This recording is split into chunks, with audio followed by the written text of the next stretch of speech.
Hi, ako si Jay. At ito ang kwento ko dito sa Canada. So, today, isa sa pinakamalungkot na buhay namin dito sa Canada bilang temporary foreign worker or OFW is yung may kailangang umalis dahil na rin sa changes ng policies ng Canada. Dahil if may chance naman na ma-renew kami is hindi kami aalis dito sa apartments dito kung saan kami nagkakilala for almost 2 years kami magkakasama, and sad to say may aalis ng isa. So ito yung pinakang naging tahanan namin bilang magkakapatid, magkakapamilya for almost 2 years. Malungkot siya pero okay din dahil hindi siya aalis dahil pauwi ng Pinas, kundi luckily nakahanap siya ng bagong work sa Fort Nelson. So part din siya ng BC, pero if idadrive siya, abutin siya ng 18 hours yung distance. Pero magpe-plane siya, and kasama namin si Tol Alvin tsaka si Tol Cody para maghatid sa kanya. So mostly pag may mga ganapan yan, magkakasama kami.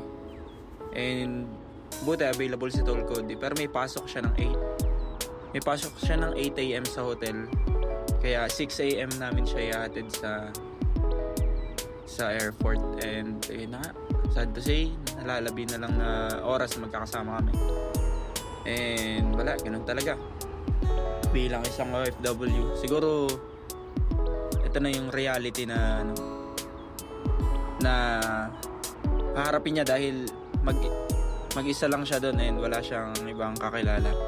Hindi kagaya dito na almost basta ang dami namin ditong Pinoy, and kahit saan may gathering, may ganap, magkakasama kami mga Pilipino. Pero ayun nga, best of luck dahil ano ba naman gusto natin mangyari? Pare-parehas tayong maging successful someday kung papalarin. And ayun, magkita-kita sa mga probinsya sa Pinas or kung saan man. So magka-roommate kami for almost 2 years, and wala, nakakapinibago. And pag nakikita ko yung kwarto namin is wala na siyang gamit. Ako lang, mag-isa lang ako doon. And nandito na kami sa airport. Kunyari malungkot. Hindi, malungkot talaga ang buhay pag wala siya. Charot. Hindi. Ayun, yung travel niya is sa Prince George. Layover muna siya ng Prince George, then diretso biyahe. And dito is nag-check-in na siya ng kanyang mga baggage. Lungkot talaga eh. Siguro ganun talaga, wala tayong magagawa. But done. So sa susunod na lang siguro na habang buhay, charot.